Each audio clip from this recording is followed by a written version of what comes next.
we had to learn mostly by trial and error. And when you're in that mode, I mean, at least when I'm in that mode, I take some safer approaches.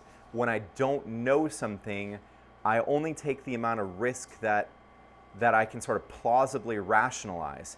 And in the very beginning stages, I couldn't rationalize anything about my sourdough starter. You have to understand that if you roll the tapes back 4 years, I had never baked a loaf of bread.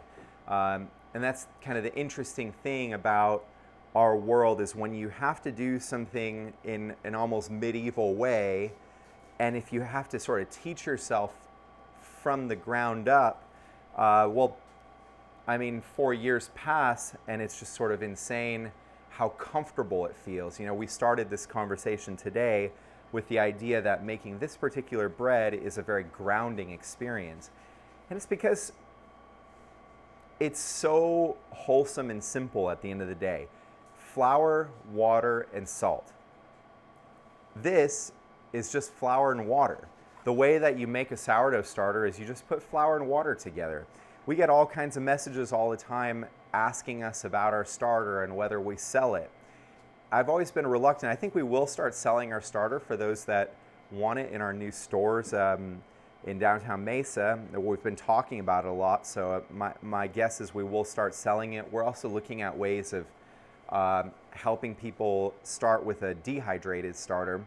But the truth is, all it takes is taking flour and water, putting them together, and holding them at the right temperature for the appropriate amount of days, doing the appropriate amount of feedings to build a starter up. And it's incredible that just flour and water can turn into something that then feeds bread going forward. So almost always, hard moments, setbacks have to do with humans, for me at least. We used to have a lot of setbacks with things and processes, equipment, the bakery itself. For a long time, those type of setbacks really ruled our world. This place has been a challenge over the course of 4 years because it's never really quite been adequate for what we were trying to do at any given moment. And every time we've sort of improved our surroundings, the business was also growing at the time. We were getting more customers. And so we quickly would outgrow the improvements. But we finally, last year when my dad built this extra garage for me on this side, and the year before he built the garage that currently has the oven room in it, we did reach a point where this place started to give us less issues. We reached a point where our equipment and our processes became stable enough that we had some redundancy. When things went wrong, we had more of an ability to recover. So nowadays, typically when I have setbacks, they aren't with processes or with baking, but rather with human interaction. And so baking now is the most grounding thing that I can do. If I have setbacks, then I can simply go back to this, because this is something that I know how to do quite well.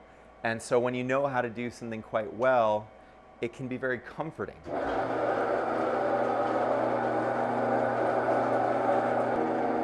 We didn't always have this thing streamlined. In fact, still the majority of the time that we've been doing this were sleepless Friday nights, where Friday really just rolled right into Saturday and we didn't sleep till after market. Over time, we got better and better and better to where sleep is possible again. But still, what was motivating back then is still motivating today, and that's getting to see the memories that are forming with the folks that are buying our bread week in and week out, being at the market or being at our store and seeing familiar faces. When you get to see people like once a week or once a month or once every 4 months, there's a beautiful check-in process that happens in those relationships that I have very much come to value. It brings you back to the last time that you were with that person and allows you to sort of reflect on all the things that have changed in your life since the last time that you encountered that person. When it's your customer, you sort of share that journey with them. They're on the receiving end of your work, and it's a beautiful relationship that forms when people get to kind of see the changes and support you through all the various changes. Our bread has only gotten better, our processes have certainly changed, but the reaction that people have to it is growing in depth with every season. So people get attached to food in a meaningful way, and it becomes a part of their lives, it becomes a part of their history. I mean, certainly that was my experience. Proof bread was such an important part of my weekly ritual that when it was about to go away, I had to actually take over the brand and make sure that it stayed alive. So food has a really powerful way of impacting people, and that has been a really powerful motivator for me to keep going when I'm tired even of baking itself. So there's multiple layers of motivation.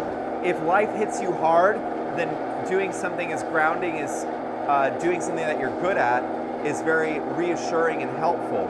But if that reassuring thing is no longer reassuring, if you're just that exhausted, then you can go to the next level and see how your work is impacting others. In this sense, there's 120 loaves of bread in this mixer right now. Each of those loaves of bread has 15 slices to it. And so there's, what is that, around 2,000 meals that can be formed out of just this one bowl.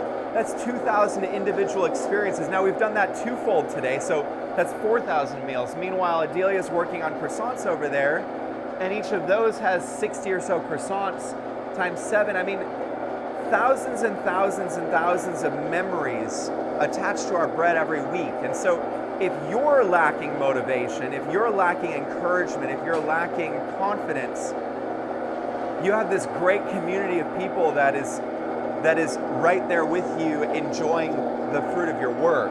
That's not my situation today. I'm quite content with just making bread today, but there are ups and downs in all of this, and this is not, I'm in a little bit of a slump this week, but it's certainly not the lowest of lows.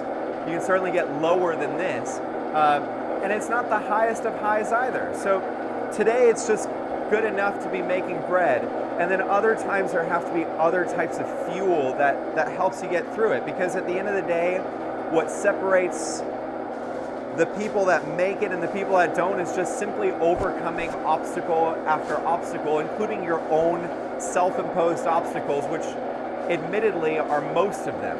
Most of the obstacles that we face are just like in my head half the time. You break down, like, Men and I have this conversation all the time. The chocolate that I'm going to put on these comes straight from the Chocolate Factory, which is another cottage business based out of a guest house here in town. But the chocolate that we get, I mean, it was produced within a couple weeks of arriving here. It's really nice to shore up such awesome supply. And to be able to have that story to tell too, because when we get to work together in community, and when all of us bring the kind of passion that we have here for bread into these other types of foods that we use in our breads, it's really collaborative. It's also nice to work with other local providers of food that are sharing some of the same struggles in developing their brands, constantly sharing stories and helping one another out.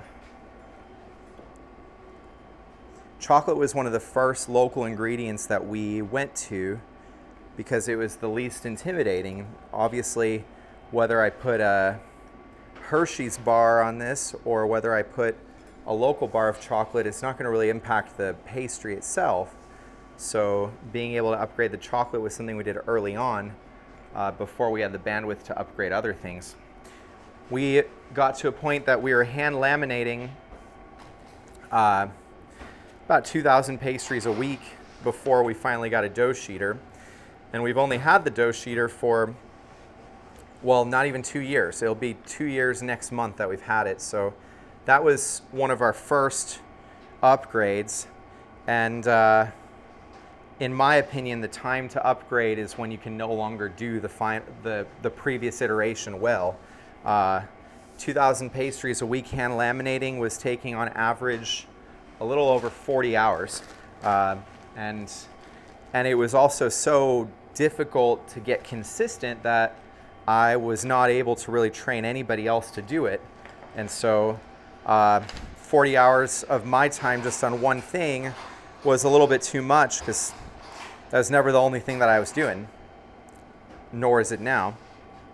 So it was definitely time to get a dough sheeter. Try to think about where you're going to be in a couple years, where you want to be, and size your equipment so you don't have to keep buying equipment. 'Cause the whole point of equipment is to ultimately save you money, and if you keep having to replace it every year, which has been our story in some ways, not with equipment but with space, which is even more expensive. Although on the space thing, I can't really think of a better way than what we did, because we were in no position to get a brick and mortar years ago. You could argue that, what's the point of investing somewhere that you're going to move out from? But when you don't have much of a reputation yet, trying to take on a huge amount of debt like we're doing now, it's not wise. The debt load that we're taking on to move into our new location, at least I have some roadmap of trying to pay it down, and the confidence that there's a bunch of people that buy our bread every week that will continue to support us. But early on, when the first time we ever considered a brick and mortar, or when our city would have had us in a brick and mortar, we would have failed most likely, just because it's so expensive. People don't realize, I can't tell you how many people were shocked when I started saying that this was going to be in the hundreds of thousands to move in. Nobody took me seriously, and what's interesting is I was still underestimating all the costs.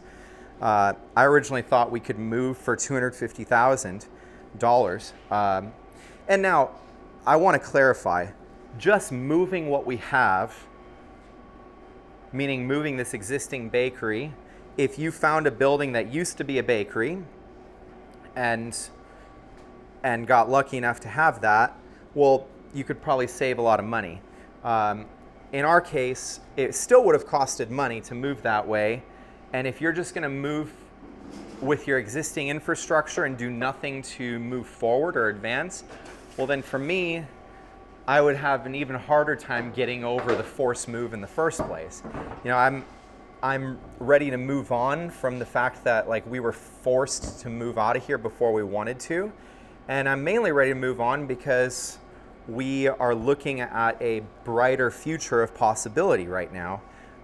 And that's mainly because we decided that this would be a time of investment as opposed to just a time of substitution in our space. So everything about our baking is going to get better into our new facility, and that makes the move worth it. And so similarly, when you're getting equipment or doing anything to upgrade, make sure when you're spending money, you're doing something to upgrade. Make sure your life is going to be more aligned with the goals that you've set, because just making lateral moves is a sure way to lose the few little dollars of profit that you have. This is not a high margin business. This is the type of business where you have to work your butt off, and only when things go right, there's something left over for you at the end. So it's important not to waste money, and it's important to save and be a little bit conservative. So try to build a brand before you start investing. That's what we did. Proof was already something before we even had the most basic of equipment. By the time I took Proof on, it had a customer base. We're still hand mixing everything. We're hand doing everything. The bakery had less than $10,000 worth of stuff in it, which for this type of an operation is really bare bones. And if I had to do it all over again, that's what I would have done again, because those early days were rooted in old school ways and old school traditions, which I very much value having in my back pocket. They still inform the way that I bake today. I have 3 extra, and normally I don't like to overcrowd these, but I can definitely squeeze another 3. In the beginning of our pastry program, we didn't have as many different varieties of croissant dough, and I would highly discourage getting too eager if you're just getting into croissants, because each of the pastries will perform a little bit differently. And if you're aiming to do it really well, make sure you master your first few. We, for the longest time, just made pain au chocolat, almond croissants, and plain croissants. That was our menu for quite some time. And then it took a while for us to sort of branch out. Now we really differentiate ourselves by having a lot of different pastries. So I'm just going to do a quick, this is a Sani solution that once it dries, it's safe to use, and so I'm just going to give that tabletop a quick wipe down with the Sani solution.